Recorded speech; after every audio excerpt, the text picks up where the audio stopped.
पुण्यात्माओं, ठीक है, परमात्मा ने आपका पिछला संस्कार है, आपके अच्छे पुण्य है, आपको धन दिया है, माया दी है, ठीक है, अपना को मकान ठीक सा बना लीजिए, आधुनिक सुविधाएं भी प्राप्त कर लीजिए, आवश्यकता अनुसार, ज़्यादा नहीं। और एक गरीब व्यक्ति है जिसने केवल एक ही मकान मुश्किल से कमरा बना पाया है, रसोई मुश्किल से बनी हुई है, और एक ऐसा है कि जिसने 1 एकड़ में कोठी बना रखी है, और 2 और 3, 4 मंजिल की भी, पता नहीं कितने मंजिलों की बना रखी है, लिफ्ट लगा रखी है, पता नहीं कितनी सुविधाएं उपलब्ध हैं। तो परमात्मा कहते हैं कि जो वो गरीब व्यक्ति जिसकी मकान की छत छान वो भी टूटी हुई हो, लेकिन वो भक्ति करता हो, वो परमात्मा को प्यारा है। और वो सुंदर महल में रहने वाला जो भक्ति नहीं करता, वो व्यक्ति अपना जीवन व्यर्थ कर रहा है। राम रटत दारिद्र भलो, टूटी घर की छान, वो सुंदर महल किस काम के, जहाँ भक्ति नहीं भगवान। उन घरों में ना जाने कब के बिजली गिर जाएगी। एक अखबारों में भी पढ़ी थी कि एक व्यक्ति के पास बहुत माया थी, ऐसी कोठी बना रखी थी उसने, ऐसे उसमें जीना चढ़ा रखा था इन पेड़ काड़ा कि उसमें लोडी ट्रक उसकी छत पर पहुंच जाता था। और फिर क्या हुआ, जब उसके अंत समय आया, किस दुर्गति से हुआ, उसी की पुत्री ने, जैसा कि समाचार पत्रों में सुना, उसी की पुत्री ने किसी आपसी संपत्ति की विवाद में वो पिता भी और सौतेली माँ भी और भाई भी, उसके बच्चे भी सारे काट डाले। उस व्यक्ति की कैसी दुर्गति हुई। जहाँ भगवान की भक्ति नहीं, ऐसे कहर टूट जाते हैं। और यदि वो प्रभु की शरण में होता, सद्बुद्धि देता भगवान, उसको भी सद्बुद्धि देता, अपनी बेटी को भी हिस्सा देता, ले बेटी तेरा भी तो भी मेरी तो संतान है, तो ऐसी व्यवस्था करा देता और मोक्ष देता। और भी बहुत से ऐसे प्रमाण हैं।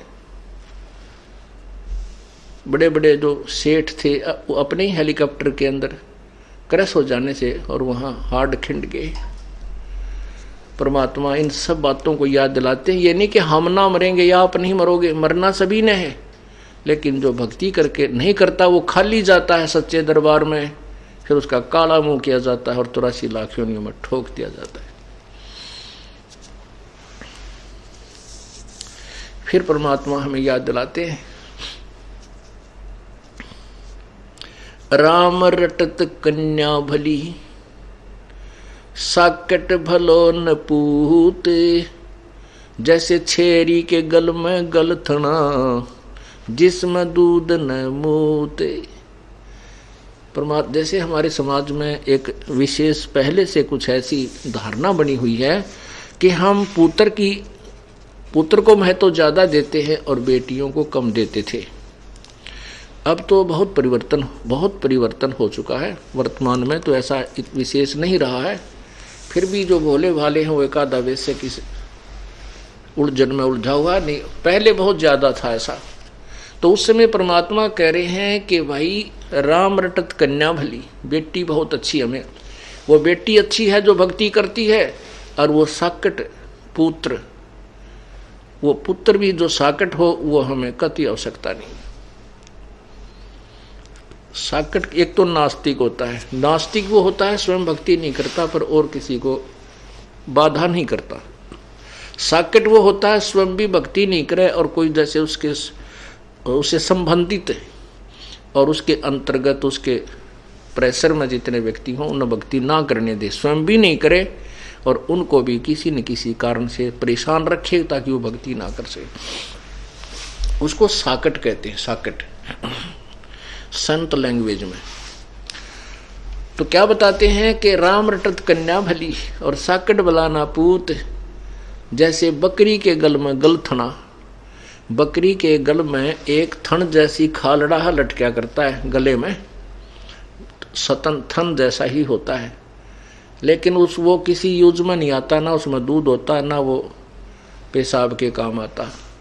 कहने का भाव ये है कि परमात्मा कहते हैं वो बेटा तो उस बकरी के गल में जैसे वो गलथना लटके, व्यर्थ का वजन, बेमतलब का बोझ, तो वो बेटा जो भक्तिहीन प्राणी है, वो बेटा उस पिता के गले में एक व्यर्थ का बोझ है।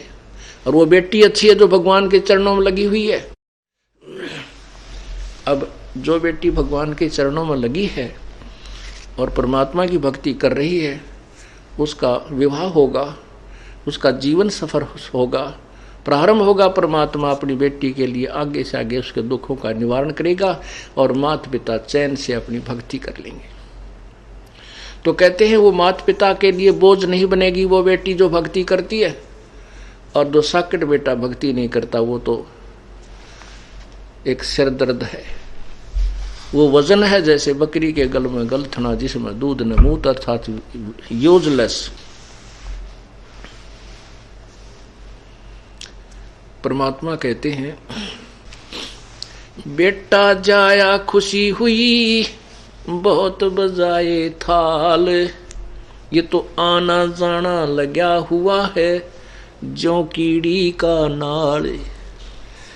अब जैसे राजा लोगों के यहाँ, पैसे वालों के यहाँ पुत्र उत्पन्न होता था तो खुशी मनाते थे बाजे बैंड बजा के, और गरीब व्यक्ति ने पुत्र होने की खुशी मनाने का तरीका ढूंढ रखा कि थाली बजाया करते थे,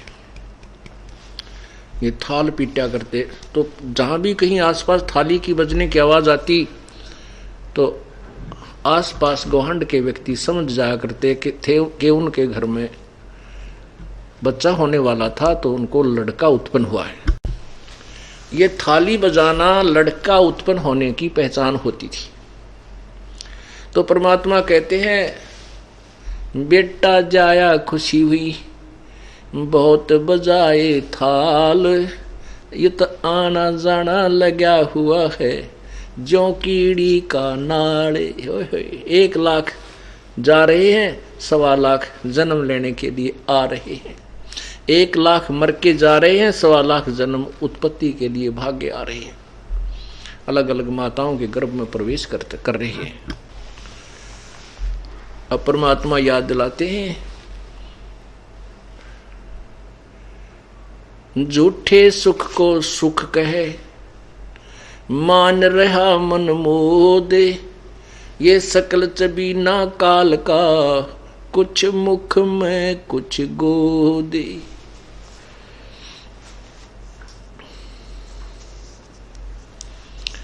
इस झूठे सुख को सुख कहे और ये खुशी मान रहा है ना, ये अनजान मन,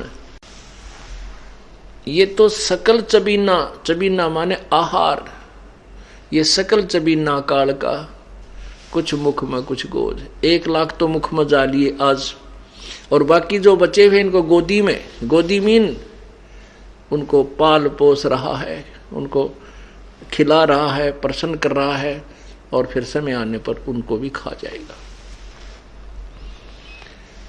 परमात्मा कैसा एग्जाम्पल दे रहे हैं। पतझड़ आवत देख कर, पतझड़ आवत देख कर बन रोवे मन माही, वो ऊंची डारी पात थे अब पीले हो जाही। अब क्या बताता है परमात्मा, क्या बताना चाहते हैं कि भोली आत्माओं, आप यहाँ स्थिर नहीं हो, ये आपका मकान नहीं, आपका घर नहीं है, आपका ठिकाना नहीं है, ये लोक आपका नहीं है। आज यहाँ जन्मे हो, मृत्यु होगी, ना जाने कहाँ नरक में डाले जाओगे। कोई पुण्य है उनको स्वर्ग में रखा जाएगा, और पुण्य स्वर्ग में समाप्त होते ही आपको तुरंत नरक में डाल दिया जाएगा। नरक का पीरियड समाप्त होते तुरंत आपको चलता कर दिया जाएगा यहाँ 84 लाख योनियों। ऐसे ही मरते रहोगे, आते रहोगे, जाते रहोगे। इसलिए बताया है कि जैसे पतझड़ अब आएगी, आ चुकी है, अब क्या होगा कि पहले वाले पत्ते पीले पीले होकर के टूट टूट कर गिर जाएंगे और तुरंत ही नई कोपल फूट आएंगी और कुछ दिनों में वो पत्ते का रूप धारण करके हवा में ऐसे लहला रही होंगी। और 1 वर्ष तक वो मस्ती मार लेंगी, फड़फड़ फड़फड़ कर लेंगे। 1 वर्ष के हो सकता बीच में टूट जाए, द्वितीय तूफान आ जाए तो वृक्ष ही गिर जाए, वो तो अलग से है। लेकिन ज्यादा से ज्यादा उनकी आयु कहते हैं 1 वर्ष के बाद वो जो अब मस्ती मार रहे हैं वो पीले होकर गिर जाएंगे। ये आप जी को हमें समझाने के लिए प्रभु ये हमें एग्जाम्पल दे रहे हैं। क्या बताते हैं? साथी हमारे चले गए, साथी हमारे चले गए, हम भी चलनहार, कोई कागज में बाकी रह रही, तात लगी है वार। परमात्मा हमें बताते हैं कि आपके जो पहले कोई मित्र, रिश्तेदार, भाई बहन या माता पिता, दादा दादी आपके साथ रहा करते, वो चले गए। अब आप भी चलने वाले हो। परमात्मा कह रहे हैं कोई कागज में बाकी रह रही, वो समय ना आया है जिस दिन वो बटन स्विच ऑफ करेगा तेरे जीवन का काल। वो कागज में बाकी रह रही है, कोई समय शेष रह रहा तेरा। जिस दिन वो आएगा तो भी सारे काम को, चाहे आप बस में हो, विदेश गए हो, किसी भी कारण से आपको वहीं का वहीं, आपका एक श्वास भी एक्स्ट्रा आपको नहीं मिल पाएगा।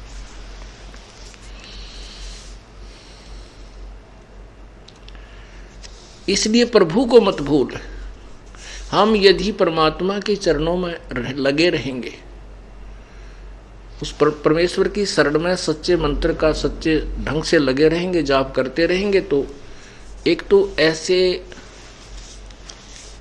हमारा परमात्मा हमारे जीवन में वृद्धि करेगा और ऐसी बेमौत नहीं मरेंगे हमारे भक्त, परमात्मा के जो सच्चे भक्त होते हैं। लेकिन जो भक्ति नहीं करते उनके लिए ये शिक्षा उपदेश परमात्मा बता रहे हैं।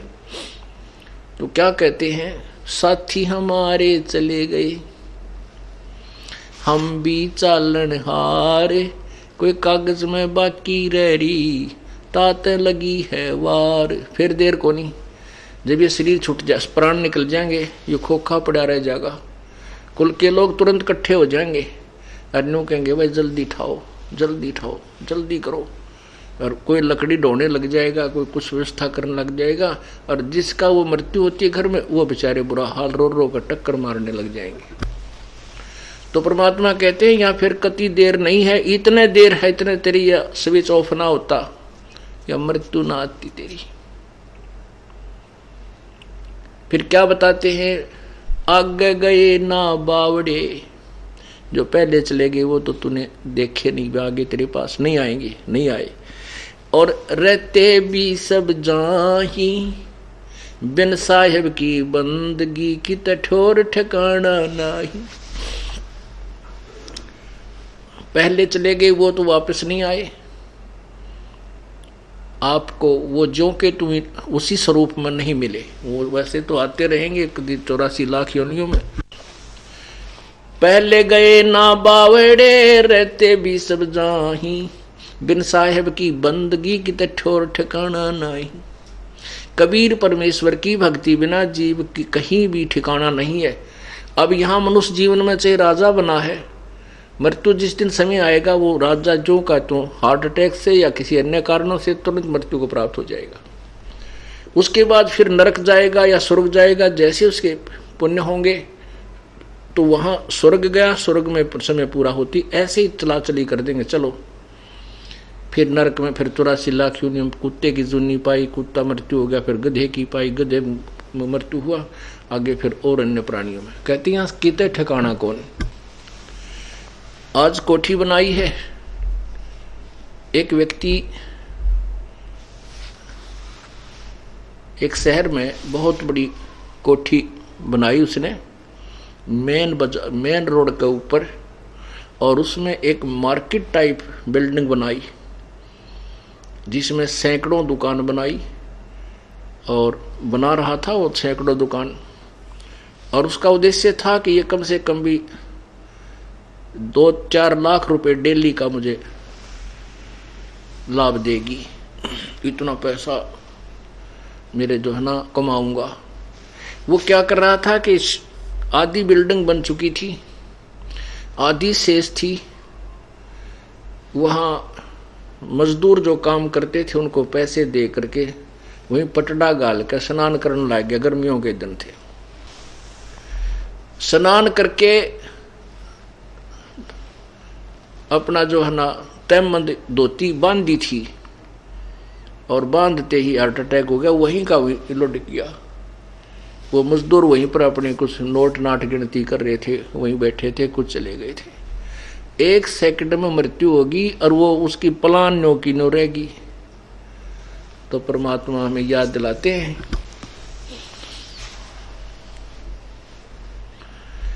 भाई आगे गए ना बावड़े, आगे गए ना बावड़े, रहते भी सब जान, और बिन साहेब की बंदगी कहीं ठोर ठिकाना ना, कितने ठिकाना नहीं तेरा उस परम पिता परमेश्वर कबीर जी की भक्ति बिना। उस कबीर परमेश्वर की भक्ति करने से हमें क्या लाभ होगा कि हम सतलोक चले जाएंगे। गीता जी अध्याय नंबर 15 के श्लोक नंबर 1 से 4 का एक विशेष विवरण है कि परमेश्वर उल्टा लटका हुआ संसार रूपी वृक्ष है। इस पूरे ब्रह्मांडों को समझो कि परमेश्वर की जो कंस्ट्रक्शन है, इसको उल्टा लटका हुआ संसार रूपी वृक्ष समझो, और जो ऊपर को इसकी जड़ है, नीचे को शाखाएं हैं। ऊपर को जड़ तो पूर्ण परमात्मा समझो, नीचे को शाखाएं रजगुण ब्रह्मा, सतगुण विष्णु, तमगुण शिव जी जानो।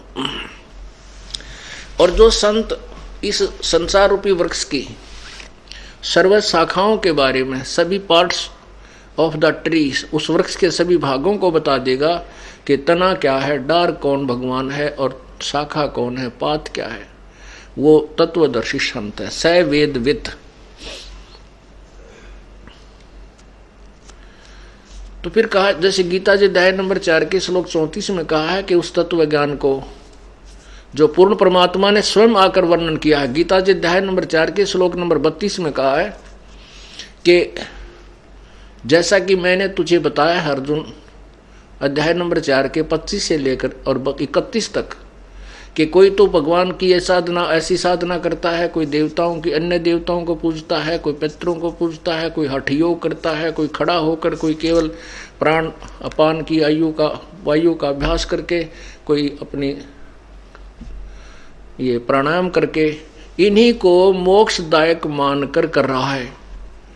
लेकिन उस परमेश्वर के द्वारा बोले गए अपने मुखारविंद से तत्व ज्ञान में, उनकी वाणी में, उनके मुखारविंद से उच्चारित जो तत्व ज्ञान है, उसके अंदर ये सभी विस्तृत वर्णन दिया हुआ है। और गीता जी अध्याय नंबर 4 के 34 में कहा कि उस तत्व ज्ञान को जो परमात्मा ने स्वयं अपने मुख से बोला है, उस वाणी को तू तत्वदर्शी संतों से के पास जाकर समझ, उनको दंडवत प्रणाम कर। गीता ज्ञान दाता कहता है मैं नहीं जानता उसको, नहीं तो वो जानता होता है लिख ही देता है, सारे तो इतनी 18 अध्याय लिखे हैं, 4 लाइन और लिख देता, 4 श्लोक और लिख देता कि ऐसा है, ऐसा लिख, ऐसा कर। तो वो कहता है कि उस तत्व ज्ञान को किसी तत्वदर्शी संतों के पास जाकर समझ, जो गीता ज्ञान से अलग है, भिन्न है। और जैसा फिर वो तत्वदर्शी संत तुझे मार्गदर्शन करे, ऐसा कर।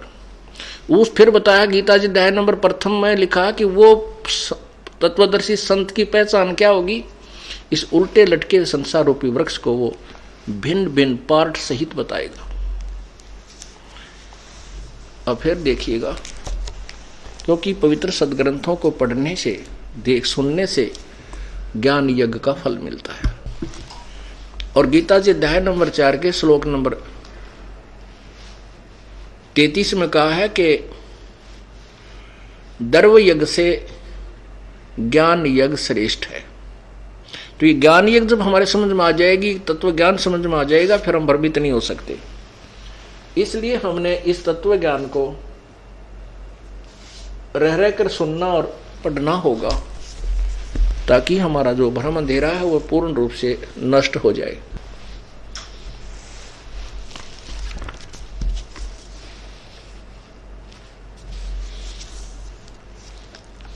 ये देखिएगा पवित्र गीता जी,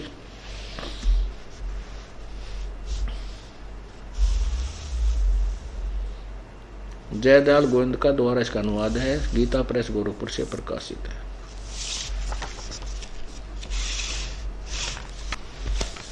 अध्याय नंबर 4 और श्लोक नंबर यहाँ 25 से प्रारंभ करते हैं। अब क्या बता रहा गीता ज्ञानदाता कि दूसरे योगी जन यानी साधक देवताओं की पूजन रूप यज्ञ का भली भांति अनुष्ठान किया करते हैं। अब यज्ञ माने देवताओं की, यज्ञ का माने पूजा का, यज्ञ माने पूजा, धार्मिक अनुष्ठान।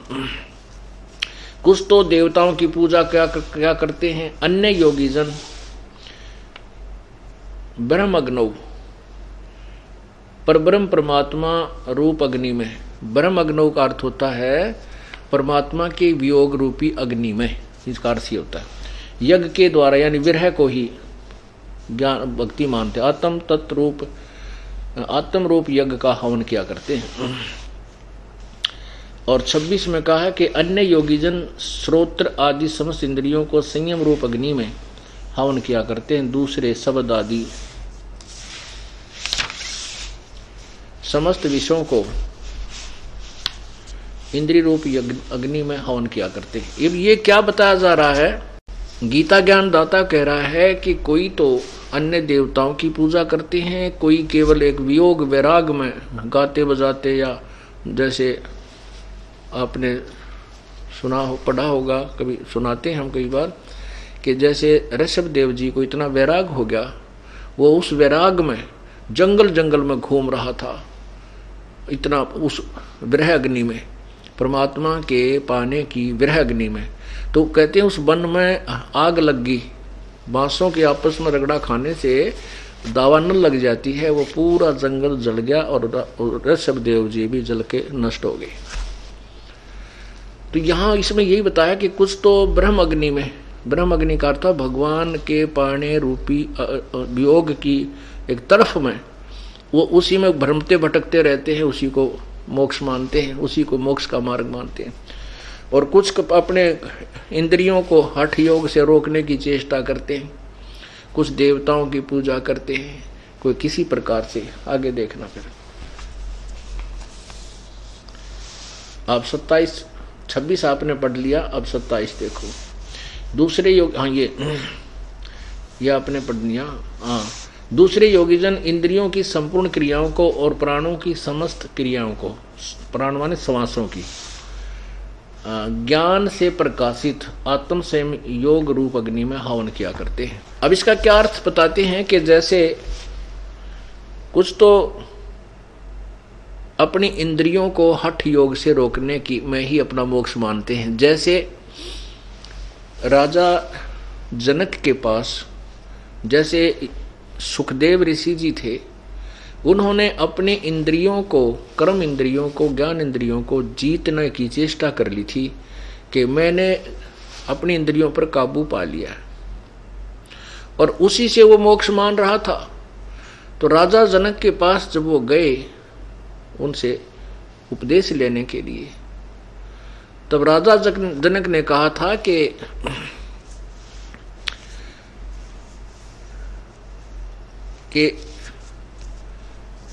जनक के पुता ना, उसके व्यास के पुत्र, आपने इन इंद्रियों को रोक तो लिया, लेकिन अस्थायी तौर से, ये ना तो किसी की रुकी आज तक। कहते हैं ऐसा योग कमाया पूता, क्या हुआ जो इंद्री धूता। इंद्री कर्म लगाओ किसके, जैसे जिह्वा लेप नहीं मधुरस के। और फिर परमात्मा ने, कबीर परमेश्वर ने बताया है, कहते हैं शब्द सप्रस रूप रसगंध, ये 5 प्रकार के विकार होते हैं जिनसे ये प्राणी, जिनके कारण ये प्राणी अपने जीवन को बर्बाद कर देता है। शब्द का अर्थ होता है जैसे कानों का रस लेना, मीठी मीठी आवाज, जैसे गाने बजाने इन पर आदमी इतना प्रभावित हो जाता है, बस की बात नहीं रहती। तो कहते हैं कुरंग, एक मृग को कुरंग कहते हैं, उसमें विषय का विकार, उसके अंदर कान के से शब्द सुनने के विकार होता है। वो इतना विवश होता है कि शिकारी लोग उनको पकड़ने के लिए एक ऐसी धुन तैयार करते हैं, सारंगीत है, वो इतना प्रभावित होता हो जाता उन कानों के शब्द के कारण कि उस शिकारी के सामने आकर के ऐसे गर्दन रखकर आनंद लेने लग जाता है। और वो उसकी टीटवी पकड़ लेता है दर के सरंगी ने और बांध देता है उसको रस्से तक, और फिर उसका मांस न्यारा बेचे, चाम न्यारा बेचे। और सप्रस जो है, उसने, कुरंग ने अपने एक विकार के कारण, एक इंद्री के कारण, कान इंद्री के कारण अपना जीवन बर्बाद कर दिया, न्यौछावर कर दिया, खत्म कर दिया। और फिर सप्रस, ये संतान उत्पत्ति की जो प्रेरणा है, इसको सप्रस कहते हैं।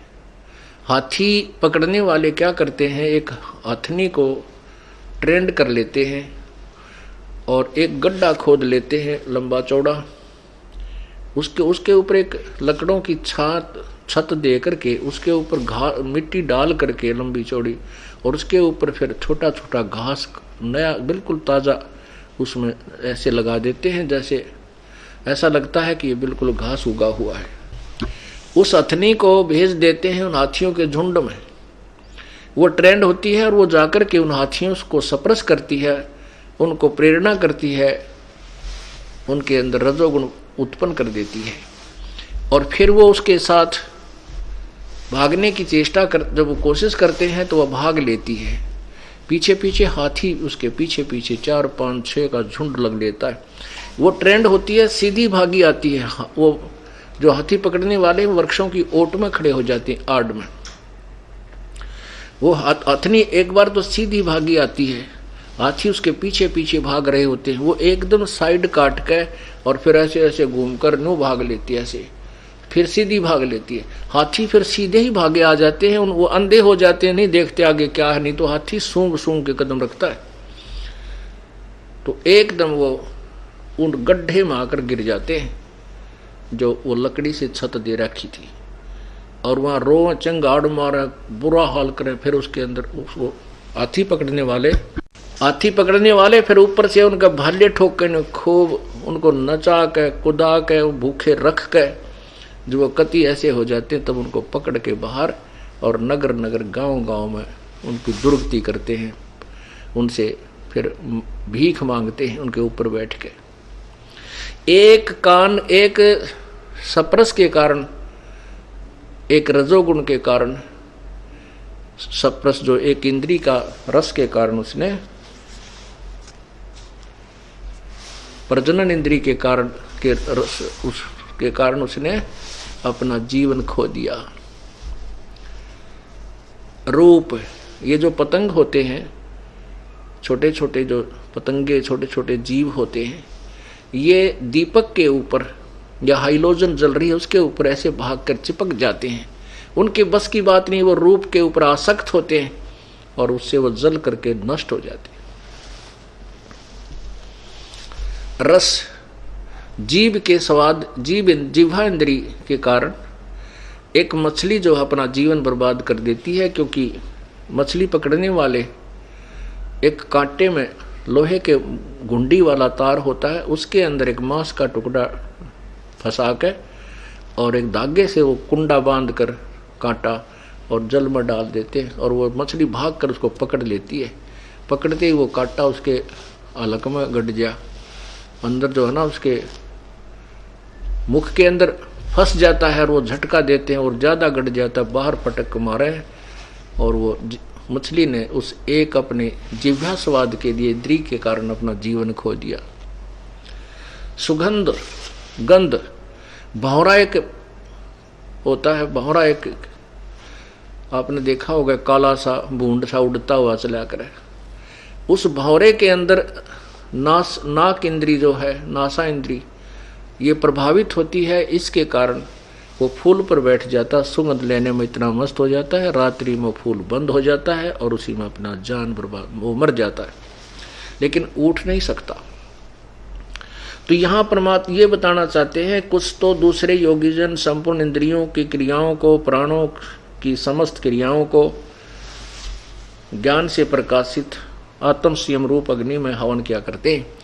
कहते हम बहुत अपने आप को साध लिया है, अपनी इंद्रियां रोक ली हैं। परमात्मा कहते हैं कहन सुन की करते बाता कोई ना देखा अमृत खाता। कहते हैं परमात्मा कहते हैं कि कुरंग मतंग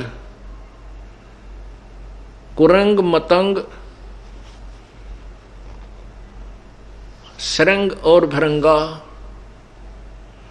इंद्री एक ठग्यो तिस अंगा। होय होय। कुरंग मतंग पतंग भरंग और सरंगा इंद्री एक ठग्यो तिस अंगा, और तुम रे संग पांचों प्रकाशा, ये योग युगत की झूठी आशा। एक एक प्राणी को, उन प्राणियों में एक एक इंद्री प्रभावित थी, जिसके कारण अपना जीवन खो दिया। तुम्हारे साथ तो पांचों विकार आपके अंदर, मनुष्य जीवन के अंदर काल ने ये पांचों फिट कर दिए, और किसी न किसी कारण तो तेरे जाल में रहेगा ही रहेगा। तो यहां परमात्मा कहते हैं तुमरे संग ये पांचों प्रभावित हैं, तो योग युगत की झूठी आशा। तो यहां ये बताना चाहते हैं कि कोई तो ऐसी साधना को उत्तम मोक्षदायक मान जानता है, कोई इसको मोक्षदायक जानता है, उसको मोक्षदायक जानकर ही करता रहता है। कहते हैं आगे बताएंगे कि वो तो इनके विषय में और विस्तृत ज्ञान तत्वदर्शी संत, वो परमात्मा ने आकर ही अपने मुखारविंद से बताया हुआ होता है, वो तत्व ज्ञान है। अब देखिएगा अध्याय नंबर 4 चल रहा है। आपने 27 सुना। दूसरे योगीजन इंद्रियों की संपूर्ण क्रियाओं को और प्राणों यानी समस्त क्रियाओं को ज्ञान से प्रकाशित, यानी अपनी सूझबूझ तनु का हमने संयम कर लिया, आत्म संयम योग रूप अग्नि में हवन करते हैं। 28 में देखो, कई पुरुष द्रव्य यज्ञ संबंधी यज्ञ करने वाले हैं, यानी भंडारे भंडूरे करते रहते हैं। तपस्या करने वाले ही कितने ही अन्य जो तपस्या रूप यज्ञ करने वाले जो तप करते हैं, हठ योग करके, खड़े होकर, बैठकर, जो पानी में कहीं कहीं, तथा कि दूसरे कितने ही योग रूप यज्ञ को हवन करते हैं। कुछ योग ही करते हैं, जैसे योगासन जिनको कहते हैं, करते हैं। कितने ही करते, कितने ही अहिंसावादी तीक्ष्ण व्रतों से युक्त यत्नशील पुरुष स्वाध्याय रूप यज्ञ ज्ञान यज्ञ करने वाले हैं। अब देखो कहते कुछ तो बेचारे इसे जबरदस्त इतना तप, इतना भयंकर जो है ना कष्ट सहन करते हैं तीक्ष्ण, जैसे आपने जैनी साधु देखे होंगे, पैरां तर नंगे, मुंह पर पट्टी बांध लेंगे, कहती है इसी को मोक्ष मानते हैं। कहते नावा भी कोई ना कदे, कुछ ऐसे हैं जैनियों में कि स्नान भी नहीं करना है, स्नान करने तो जीव मर जाएंगे।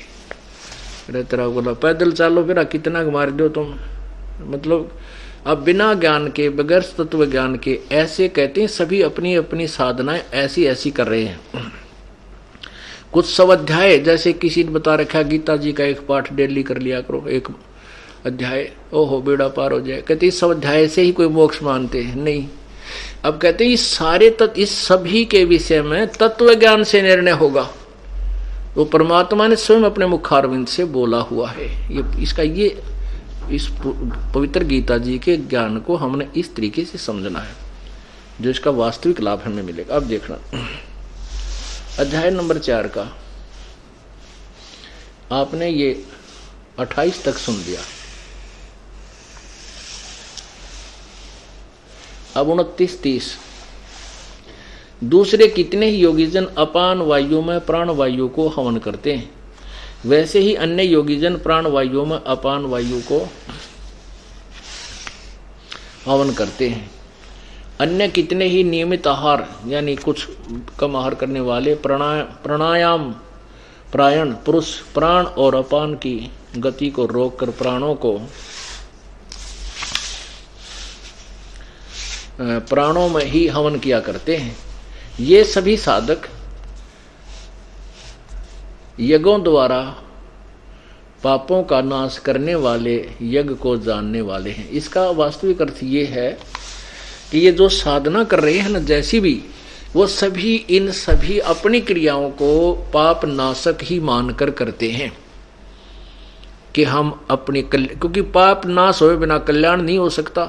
तो ये कहते हैं ये सभी जो क्रियाएं कर रहे हैं ये अपनी अपनी क्रिया को जो करते हैं ऐसे वो पाप नाशक जानने वाले हैं, यानी उनको पाप नाशक जानते हैं।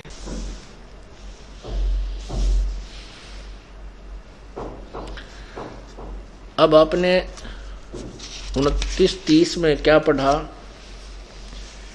कि कुछ तो योगी जन अपान वायु में प्राण वायु को हवन करते हैं।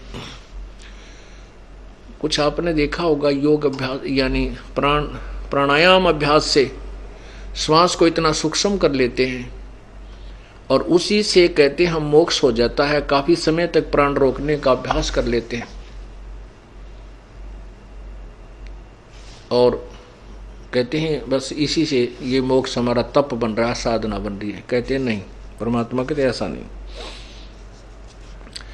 कुछ योग करते हैं, योग माने अभ्यास, योग अभ्यास करते हैं,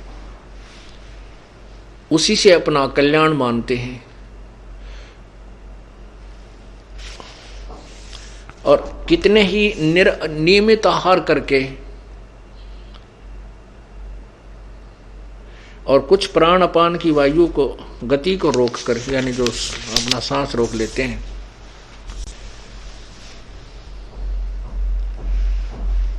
आगे बताया है कि ये वैसे तो सभी समझते हैं कि हम जो साधना कर रहे हैं वो पापनाशक, उनको पापनाशक ही जानते हैं। आगे बताया है कि हे कृष्ण, हे कुरुश्रेष्ठ अर्जुन, ये देखिएगा 31 फिर पढ़िए। हे कुरुश्रेष्ठ अर्जुन, यज्ञ से बचे हुए अमृत का अनुभव करने वाले योगीजन सनातन ब्रह्म सनातन ब्रह्म परमात्मा को प्राप्त होते हैं। यज्ञ से बचे हुए अमृत का अनुभव करने वाले, यज्ञ करने वाले पुरुषों के लिए तो यह मनुष्य लोक भी सुखदायक नहीं है, तो फिर परलोक कैसे हो सकता है, सुखदायक हो सकता है। अब इस पॉइंट को समझने के लिए कि सनातन परब्रह्म परमात्मा को प्राप्त होते हैं कौन? यज्ञ से बचे हुए अमृत का अनुभव करने वाले। अब पुण्यात्मा, गीता जी अध्याय नंबर 3 के श्लोक नंबर 10 से लेकर के 15 तक विवरण दिया है कि प्रजापति ने, परमात्मा ने सबसे पहले प्रजा रचकर उनको कहा था तुम यज्ञ किया करो और कहा था तुम यज्ञ करके उन्नति को प्राप्त करो और तुम यज्ञ के द्वारा देवताओं को बढ़ाओ और वो उन्नत हुए हैं देवता तुम्हें बिना मांगे ही लाभ दिया करेंगे। फिर आगे बताया है कि अध्याय नंबर 3 के ही श्लोक नंबर 14-15 में उसमें क्या बताया कि सभी प्राणियों की उत्पत्ति अन्न से होती है, अन्न वर्षा से होता है और वर्षा यज्ञ से होती है, धार्मिक अनुष्ठानों से होती है। यज्ञ जैसे यहाँ 5 यज्ञ चलती हैं, इनसे सृष्टि का बैलेंस बना रहता है। वर्षा यज्ञ से होती है, यज्ञ शास्त्र अनुकूल भक्ति कर्म से होते हैं और यज्ञ यानी कर्म ब्रह्म ने लगाए। ब्रह्म इस काल के लोक में हम आए तो हमने काम करना पड़ा और ये अनुष्ठान करके अपना टाइम पास, इससे कुछ राहत लेकर के अपना गुजारा करते।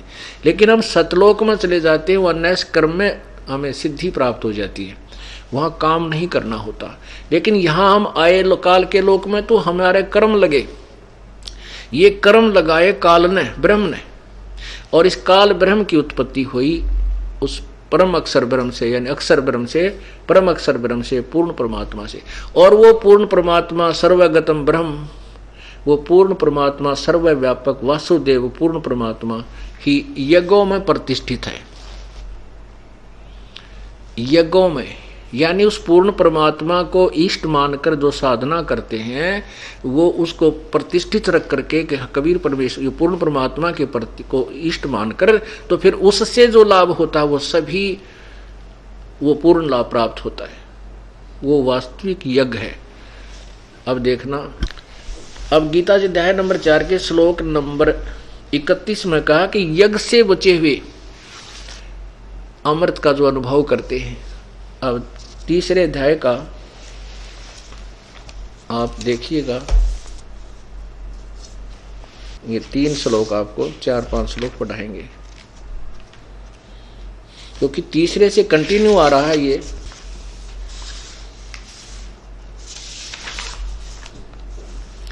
देखिए अध्याय नंबर 3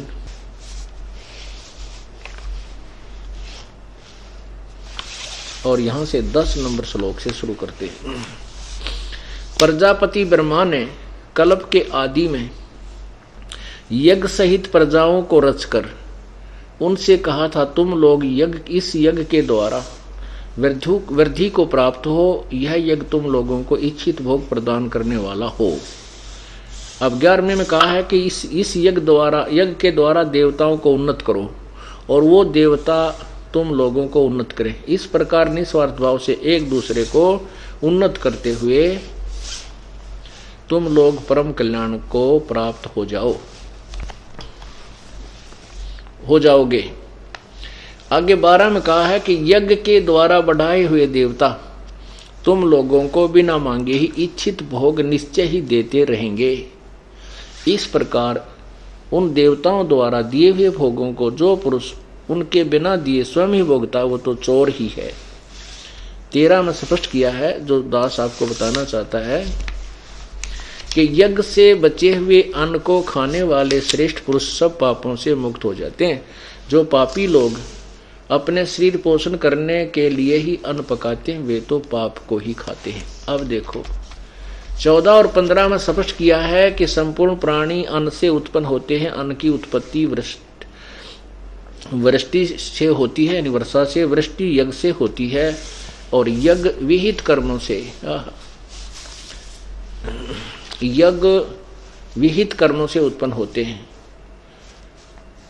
और कर्म समुदाय को तू ब्रह्म उद्भवम, वे इन अर्थ कर दिया वेद से उत्पन्न नहीं, ब्रह्म माने इस ब्रह्म काल से उत्पन्न और वेद को और ब्रह्म को इस काल को अविनाशी परमात्मा से उत्पन्न हुआ जान। इन्होंने ब्रह्म का अर्थ वेद किया जो बिल्कुल गलत है, कहीं नहीं हो सकता वेद का ब्रह्म का अर्थ वेद। ब्रह्म परमात्मा को कहते हैं और ब्रह्म परमात्मा को कहते हैं और वेद परमात्मा का संविधान है। तो ऐसे राजा, एक राजा है, एक राजा का विधान है, संविधान है। तो राजा को संविधान अर्थ नहीं किया जा सकता। यदि कोई राजा का अर्थ संविधान अर्थ करता है तो अपरिचित व्यक्ति है, वो अज्ञानी है। ऐसे ब्रह्म प्रभु है और वेद तो प्रभु का विधान है, प्रभु की वाणी है। परमात्मा अलग है और वेदों में परमात्मा के विषय में जानकारी है, वेद परमात्मा नहीं है। तो यहां कहने का भाव है कि इन्होंने अर्थ इसलिए गलत कर दिया कि तत्व ज्ञान से अपरिचित थे। तो यहां लिखा है कि ब्रह्म की उत्पत्ति वेदों अक्षर पुरुष से हुई, अक्षर से हुई है, अक्षर पुरुष। ये देखो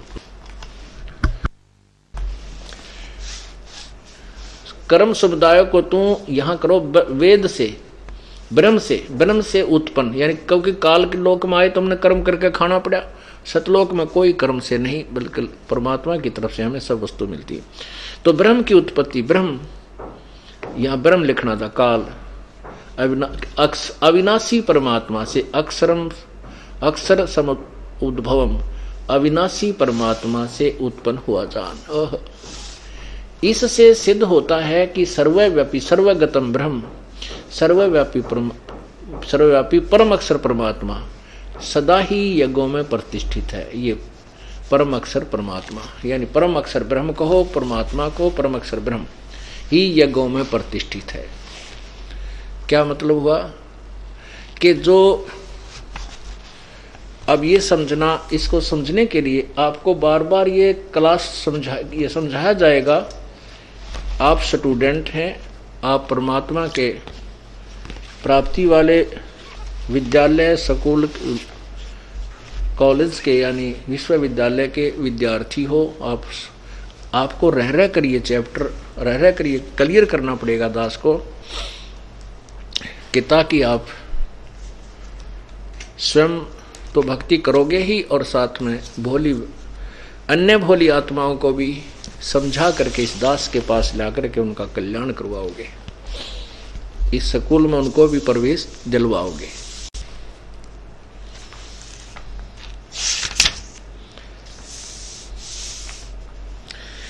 अब जैसे आपने गीता जी अध्याय नंबर 3 का श्लोक 10 पढ़ा, उसमें कहा कि प्रजापति ब्रह्मा ने, वैसे तो प्रजापति का अर्थ कुछ और होता है, ये प्रजापति ब्रह्मा को मानते हैं, हम इसको ज़्यादा पछड़े ना पड़ के अपने उस उद्देश्य को सिद्ध करते हैं। कल्प के आदि में यज्ञ सहित प्रजाओं को रचकर, यानी सब यज्ञों को अनुष्ठानों के विषय में भी बताया था और साथ में प्रजा की रचना की। तुम लोग यज्ञ के द्वारा उन्नति को प्राप्त हो, वृद्धि को प्राप्त हो, और तुम लोगों को यह यज्ञ तुम लोगों को इच्छित भोग प्राप्त कराए। 11वें में लिखा कि यज्ञ के द्वारा देवताओं को उन्नत करो। अब आपने ये भी पढ़ा है कि उस यज्ञ में प्रतिष्ठित वो परम अक्षर ब्रह्म है, और उस परम अक्षर ब्रह्म से ही ये ब्रह्म की उत्पत्ति हुई। वो सर्वगतम ब्रह्म, वो सर्वव्यापी अक्षर ब्रह्म यानी परम अक्षर ब्रह्म यानी परम अक्षर परमात्मा ही यज्ञों में प्रतिष्ठित है।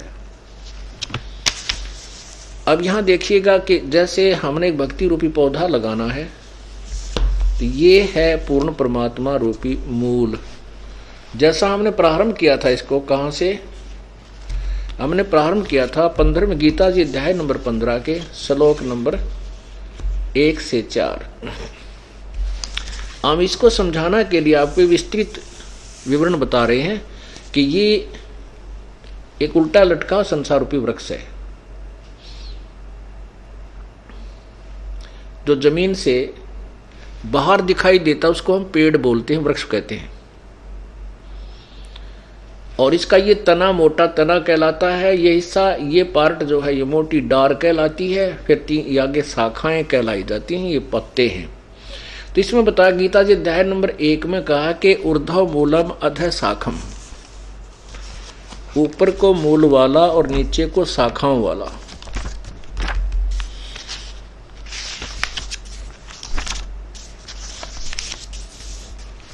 ये देखिएगा पवित्र गीता जी अथ पंचदशो अध्याय, ऊर्ध्व मूलम अधः शाखम अश्वत्थम प्राहु अवम, ये प्रथम मंत्र है। छंदासी यस्य प्रणानी यह तम वेद स वेदवित। इसका अर्थ है कि ऊपर को मूल वाला जड़ वाला, नीचे को शाखा वाला, ये अविनाशी उल्टा लटका हुआ पीपल, संसार रूपी पीपल का वृक्ष है। छंदासी यस्य प्रणानी, इसके जो पत्ते आदि हैं वो इसके विभाग हैं, छंद हैं, टुकड़े हैं। और ये तम वेद, जो इन सब संसार रूपी वृक्ष के सभी पार्ट्स को जानता है, तम यह जो तम माने उसको वेद माने जानता, स वेदवित, वह वेद के तात्पर्य को जानने वाला था, तो वो तत्वदर्शी संत है। यहाँ देखो, आदि पुरुष परमेश्वर रूप मूल वाले, यानी जड़ तो समझो पूर्ण परमात्मा है, और अधः नीचे को इन ब्रह्मा रूप मुख, ये मुख गलत लिखा, यहाँ देखना, इन्हीं के द्वारा अधः का अर्थ दूसरे श्लोक में अधः माने नीचे, अधः माने नीचे, ये दूसरे श्लोक में इन्होंने अधः का अर्थ नीचे किया है। तो हम यहाँ इसको अधः माने नीचे को, और ये यथार्थ है, अधः माने नीचे को, शाखा माने शाखा वाले। और संसार रूपी पीपल के वृक्ष को अविनाशी कहते हैं, वेद जिसके पत्ते कहे हैं, नहीं, ये इन्होंने गलत कहा है। इसका अर्थ सीधा बनता है कि जिसके पत्ते आदि जो पार्ट्स हैं वो छंद विभाग हैं, यह तम वेद। ये देखो संस्कृत मूल देखिए, छंदासी यस्य प्रणानी ये तम वेद, इन्होंने बीच में घुसेड़ दिया वेद को, नहीं, उसके पार्ट्स हैं, उसके पत्ते आदि, उसके छंद विभाग हैं, ये तम वेद, जो उसको जानता है।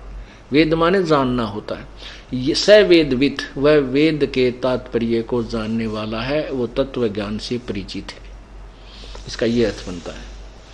पीपल रूपी वृक्ष को अविनाशी कहते हैं, जिसके वेद पत्ते कहे गए हैं। जो उस संसार रूपी वृक्ष को जो पुरुष मूल सही तत्व से जानता है, स वेदविद, वह वेद के तात्पर्य को जानने वाला, अर्थात वो तत्वदर्शी संत होगा जो इस उल्टे लटके संसार रूपी वृक्ष के पार्ट्स ऑफ ट्री के जो पूर्ण विवरण दे देगा, स वेदविद, वह तत्वदर्शी संत है। तो यहां देखिएगा, ये है परमात्मा ने स्वयं आकर के, कबीर परमेश्वर ने एक तत्व रूपी संत की भूमिका की थी। उन्होंने आज से 600 वर्ष पहले बताया था इस गीता जी के उल्टे लटके संसार रूपी वृक्ष के बारे में। अक्षर पुरुष एक पेड़ है, निरंजन वा की डार, और तीनों देवा शाखा है, ये पात रूप संसार। तो वो परमात्मा ही तत्वदर्शी संत की भूमिका करते हैं, उनके बिना इस ज्ञान को कोई बता भी नहीं सकता। अब यहां देखो नारे नारे पार्ट्स। अक्षर पुरुष एक पेड़ है, जो बाहर दिखाई देता उसको अक्षर पुरुष कहते हैं। पेड़ दिखाई, उसका अक्षर पुरुष ये पेड़ है, यानी तने से संबंधित होता है। तो ये तना तो अक्षर पुरुष यानी क्षर पुरुष है, ये अक्षर पुरुष है, ये परब्रह्म है। इससे एक मोटी डार निकली, ये ब्रह्म ज्योति निरंजन है, ब्रह्मा विष्णु महेश का पिता है। इस ब्रह्मा विष्णु यानी क्षर पुरुष से, ब्रह्म से आगे रजगुण ब्रह्मा, सतगुण विष्णु, तमगुण शिव जी रूपी शाखा है, और हम इससे आगे पात रूप में हम हैं, संसार रूपी ये पत्ते हैं। अब ये जड़ जो है ये मूल है, ये परम अक्षर ब्रह्म है, पूर्ण परमात्मा है। अब यहां पूर्ण परमात्मा से ही आहार चलता है इस वृक्ष को, तने में आया, तना से डार में यानी परब्रह्म में, परब्रह्म से ब्रह्म में, ब्रह्म से ब्रह्मा विष्णु महेश रूपी शाखाओं में, और फिर इन हमारे पास पहुंचा।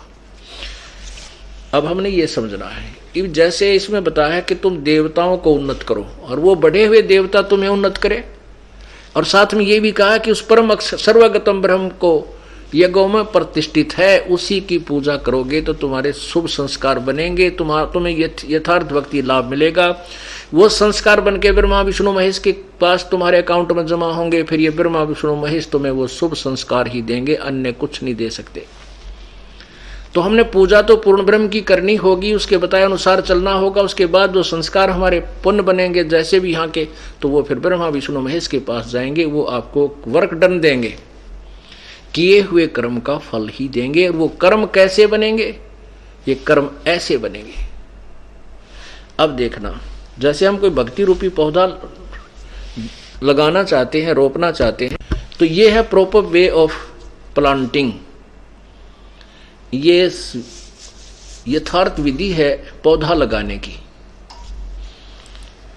अब यहां हम क्या करेंगे, जैसे जड़ को मिट्टी में डालेंगे, दबाएंगे गमले में या मिट्टी में गड्ढा खोदकर, और फिर उसके उस मूल की जड़ की सिंचाई करेंगे, सेवा करेंगे, पूजा करेंगे, उसमें जल डालेंगे, खाद डालेंगे, तो वो खुराक फिर जड़ से तना में जाएगी परब्रह्म में, परब्रह्म से डार में जाएगी उस ब्रह्म में, और फिर डार से ब्रह्मा विष्णु महेश में पहुंचेगी, और फिर वो शाखा जो है वो फलों से लदबद हो जाएंगी, और फिर वो फल हमें प्राप्त होंगे किस विधि से, ये समझना है। फिर देखिएगा, ये है यथार्थ शास्त्र अनुकूल साधना, अर्थात सीधा बीजा हुआ लगाया हुआ भक्ति रूपी पौधा। यहां हमने जड़ यानी पूर्ण परमात्मा की पूजा की, इसको प्रतिष्ठित किया।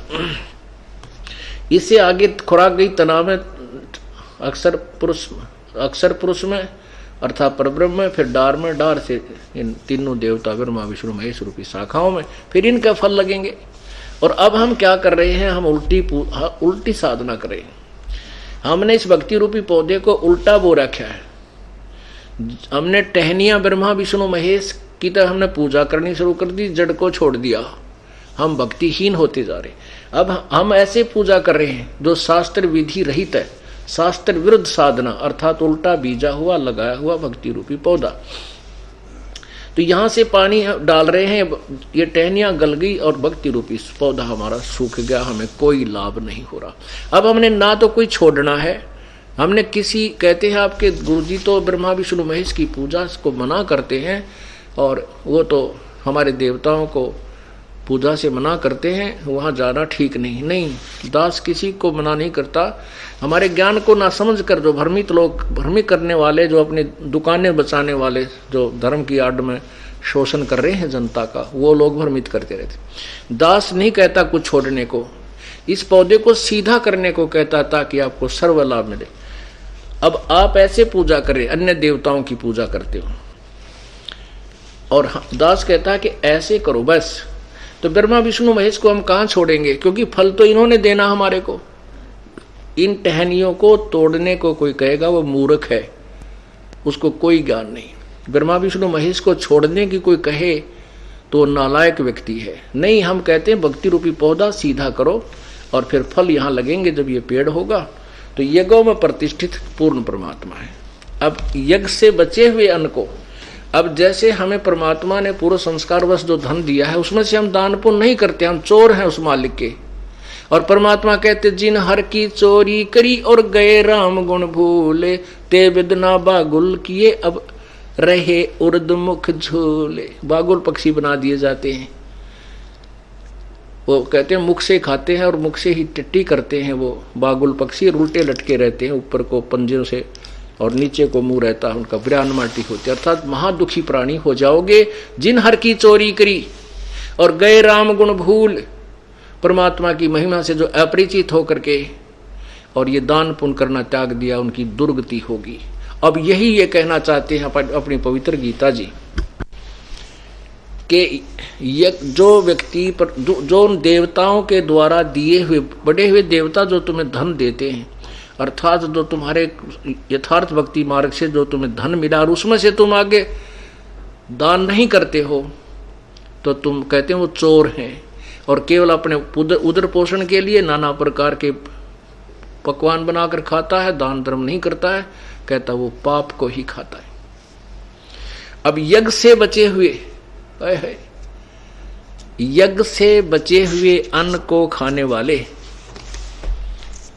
यज्ञ से, यज्ञ कौन सा है? धार्मिक यथार्थ शास्त्र अनुकूल साधना को हम यज्ञ कहते हैं, यानी यथार्थ अनुष्ठान कहते हैं। उस यज्ञ से बचे हुए अन्न को खाने वाले, अब देखिएगा, यज्ञ से अध्याय नंबर 3 के श्लोक नंबर 13 में, यज्ञ से बचे हुए अन्न को खाने वाले श्रेष्ठ पुरुष सब पापों से मुक्त हो जाते हैं। जो पापी लोग अपना शरीर पोषण करने के लिए अन्न पकाते हैं वे तो पाप को ही खाते हैं।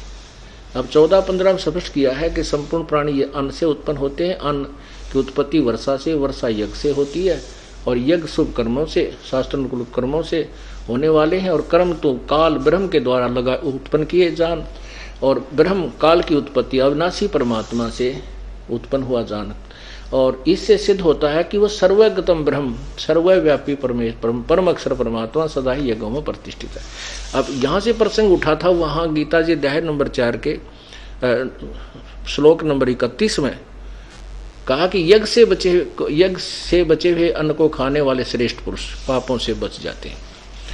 क्योंकि जो साधना शास्त्र अनुकूल नहीं कर रहे वो तो पाप कर रहे हैं, साधना करते तो भी पाप कर रहे हैं, और जो शास्त्र अनुकूल साधना करते हैं वही पापों से, उन होने वाले शास्त्र विरुद्ध साधना से होने वाले पापों से वही बचते हैं जो यथार्थ साधना पूजा